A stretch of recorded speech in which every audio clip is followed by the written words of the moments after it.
नमस्कार दोस्तों। आज मैं आपके लिए एक ऐसी प्रेरणादायक और हृदयस्पर्शी कहानी लेकर आया हूं जो न सिर्फ आपकी सोच बदल देगी बल्कि आपके दिल को भी छू जाएगी। ये कहानी है एक घमंडी धनवान सेठ और एक गरीब आदमी की, जो आपको इंसानियत का असली मतलब समझाएगी। सोचिए, अगर किसी ठंड से कांपते गरीब को रात भर खुले आसमान के नीचे बिताने पर मजबूर कर दिया जाए तो उसकी मन स्थिति क्या होगी। और जब वही गरीब उस अमीर सेठ के साथ कुछ ऐसा करता है जो किसी ने सोचा भी नहीं था, तो क्या होगा।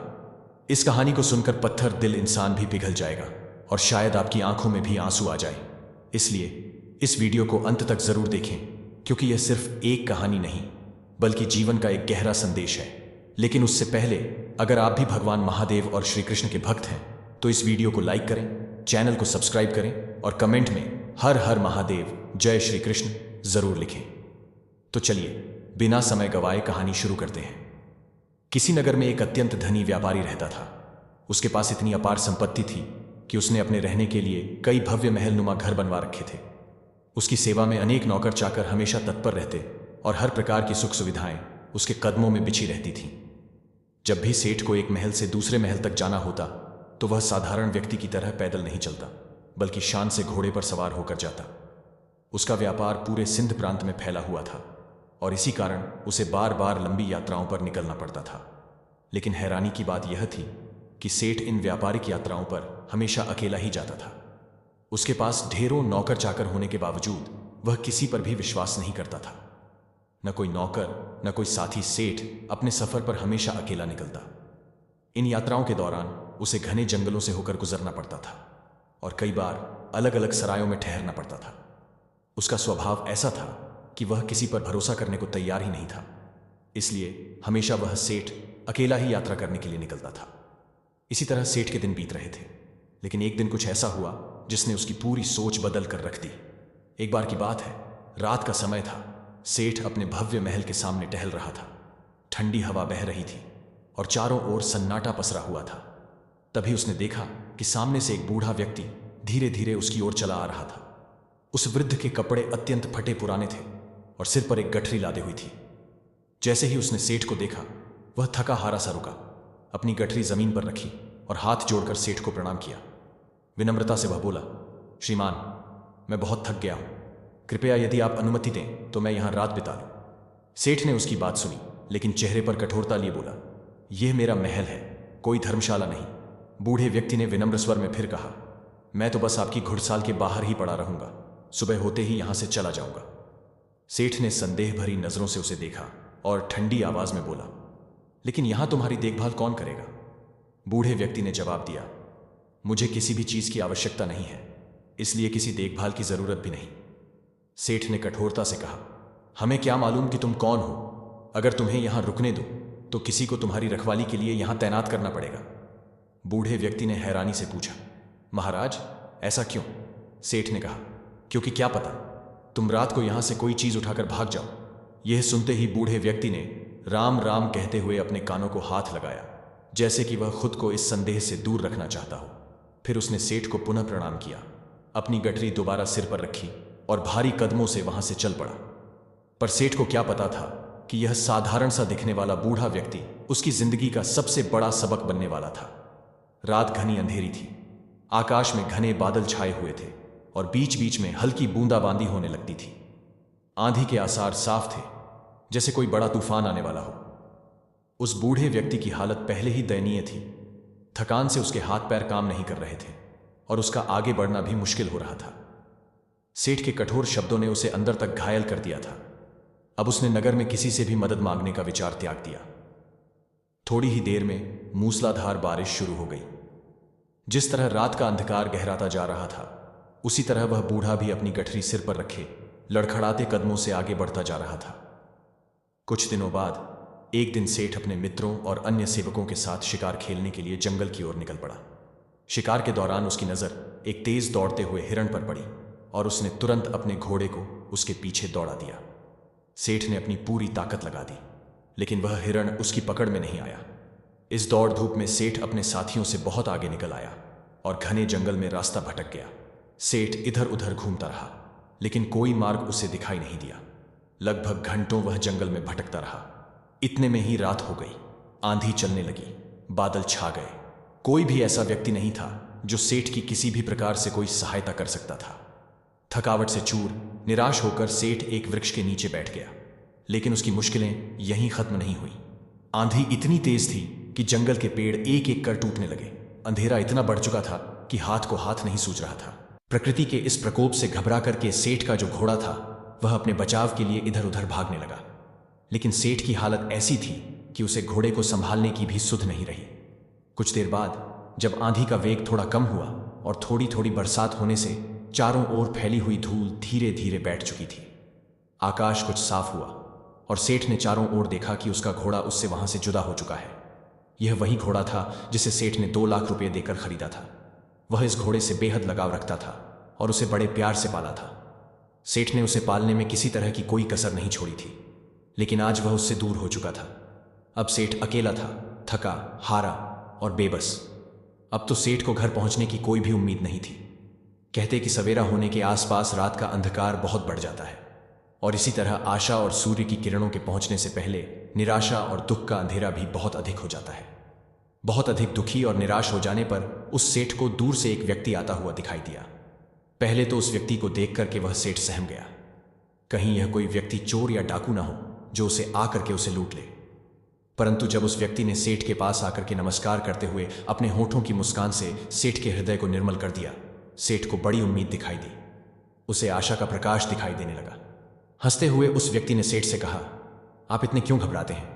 साथियों के बिछड़ने से, राह भटकने से और किसी की सहायता न मिलने से कहते हुए सेठ ने अपनी सारी जो राम कहानी थी उस व्यक्ति को सुना दी। उस व्यक्ति ने जब सेठ की कहानी सुनी तो उसको सेठ पर दया आ गई और वह सेठ को लेकर अपनी झोपड़ी में चला गया। वहां जाकर उसने बताया कि वो अपने पिता के साथ रहता है। जो भी रूखा सूखा भोजन हम लोग खाते हैं आप भी खा लेना और यहीं पर रुक करके विश्राम कर लेना। सेठ ने कहा कि परंतु मेरे घोड़े का क्या होगा? उस व्यक्ति ने कहा, सुबह होने से पहले मैं आपके घोड़े को किसी भी तरह से ढूंढ लूंगा। सेठ ने कहा कि वो कैसे ढूंढोगे तुम? बड़ा घना जंगल है, इतनी अंधेरी रात है, तुम कैसे ढूंढ सकोगे? उस व्यक्ति ने कहा कि मैं इस जंगल के कोने कोने से परिचित हूं। सेठ ने कहा, तो क्या तुम मेरे साथियों को भी ढूंढ सकोगे?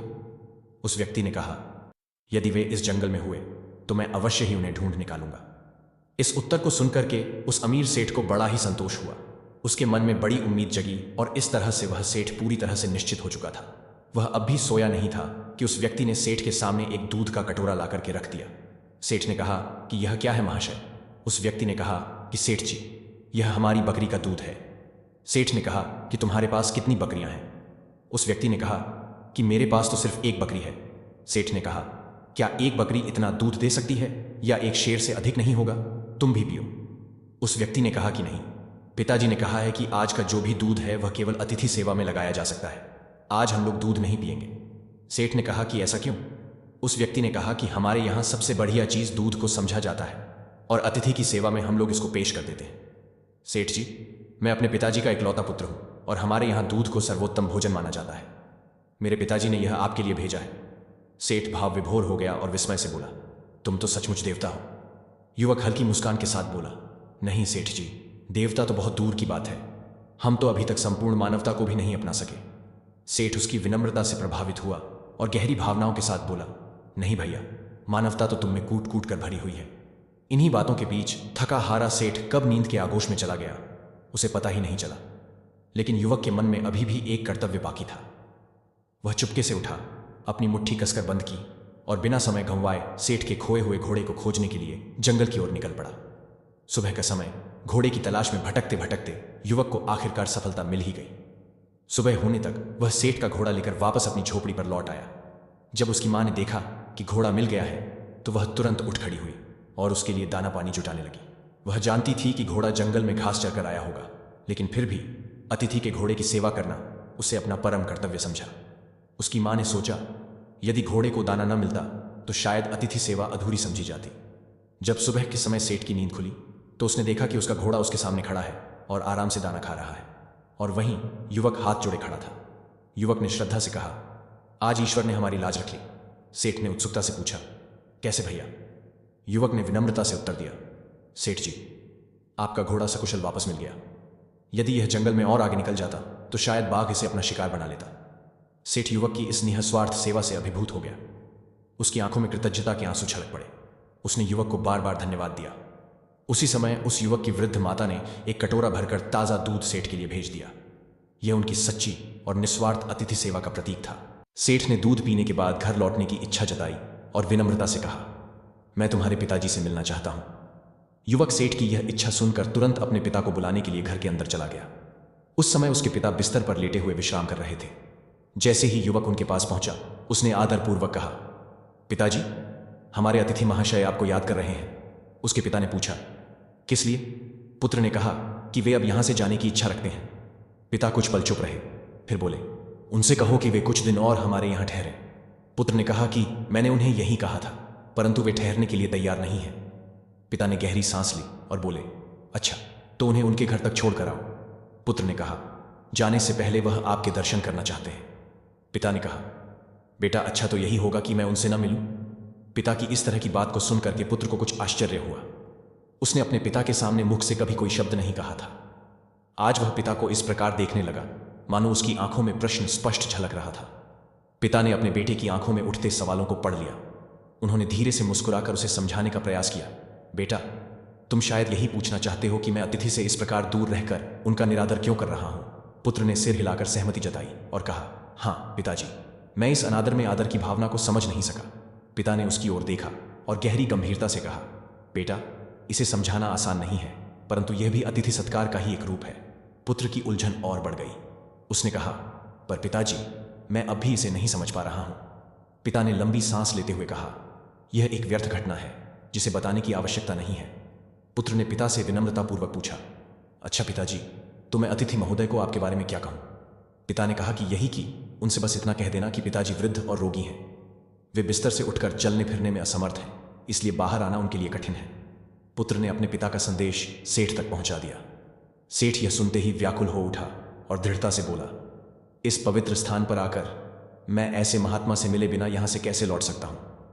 जिस घर में भूले भटके को राह दिखाई जाती है, जहां अतिथि की सेवा तन मन धन से की जाती है, जहां अनजान अतिथि के खोए घोड़े को ढूंढने के लिए घर वाले अपनी जान की बाजी लगा देते हैं, जहां घर की गृहिणी अपने भोजन को छोड़कर सबसे पहले अतिथि के घोड़े की भूख मिटाने की सोचती है, ऐसे घर के मुखिया को देख पाना ही मेरे लिए सौभाग्य की बात होगी।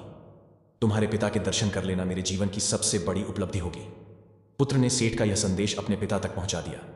अब वृद्ध पिता क्या करते? उन्हें अंततः सेठ के सामने आना ही पड़ा। जैसे ही वृद्ध ने द्वार पर कदम रखा, सेठ ने उन्हें देखते ही पहचान लिया। यह तो वही बूढ़ा व्यक्ति था जो कुछ दिन पहले उनके महल के सामने सिर पर गठरी उठाए उठाए हुए आया था। एक रात के लिए आश्रय मांगने वाले उस वृद्ध को सेठ ने चोर तक कह दिया था। कितनी निर्दयता थी सेठ के उन कठोर शब्दों में, कितना अन्याय था उसके व्यवहार में। लेकिन वही वृद्ध का पुत्र जिसने मानवता की सच्ची मिसाल पेश की, वही युवक जिसने अपने प्रेम और सेवा से उस अमीर सेठ के हृदय को पूरी तरह बदल दिया, अब वही सेठ हाथ जोड़ करके खड़ा हो गया और अपने दुर्व्यवहार के लिए उस बूढ़े व्यक्ति से क्षमा याचना करने लगा। बूढ़े व्यक्ति ने कहा, आपकी ओर से क्षमा याचना का प्रश्न ही पैदा नहीं होता है। मैं इस पुराने प्रसंग को भुला चुका हूं, इसीलिए मैं बाहर आकर आपको यह सब याद दिलाना नहीं चाहता था, किंतु आपके बार बार आग्रह को मैं टाल नहीं सका, इसलिए मुझे यहां आना पड़ा। शायद इससे आपको दुख पहुंचा हो, अतः क्षमा तो मुझे आपसे मांगनी चाहिए। सेठ उसकी इस महानता को सुनकर स्तब्ध रह गया। उसकी आंखें नम हो गईं। सेठ ने कहा, कितना ऊंचा व्यक्तित्व है आपका। आपकी विनम्रता, महानता, मानवता के आगे मैं नतमस्तक हूं। इतना कहते ही वह अमीर सेठ उस वृद्ध के चरणों में गिर पड़ा। उसकी आंखों से पश्चाताप के आंसू लगातार बह रहे थे। उसके होंठ फड़फड़ा रहे थे, मानो वो यही कह रहे हों कि इस बूढ़े की झोपड़ी महलों से भी ऊंची है, क्योंकि यहां मानवता का निवास है। इसके बाद सेठ सुरक्षित अपने घर में लौट आया। इस घटना के बाद उस सेठ का हृदय परिवर्तन हो गया। जहां कठोर हृदय वाला वह सेठ था, उसे किसी पर विश्वास और दया की भावना उसके मन में नहीं होती थी। वही सेठ बिल्कुल बदल चुका था। अब वह दीन और दुखियों की सेवा करता और उसके द्वार पर आने वाले जो भी अतिथि थे, उनका पूरा स्वागत सत्कार करने लगा। सेठ का पूरा परिवर्तन हो चुका था। जो पत्थर दिल सेठ था, वह पूरी तरह से पिघल चुका था। तो दोस्तों, कहानी आपको कैसी लगी है, हमें कमेंट में ज़रूर बताइएगा। और अगर आपको ये वीडियो पसंद आया हो तो वीडियो को एक लाइक और चैनल को सब्सक्राइब करके कमेंट में हर हर महादेव, जय श्री कृष्णा ज़रूर लिखें। धन्यवाद।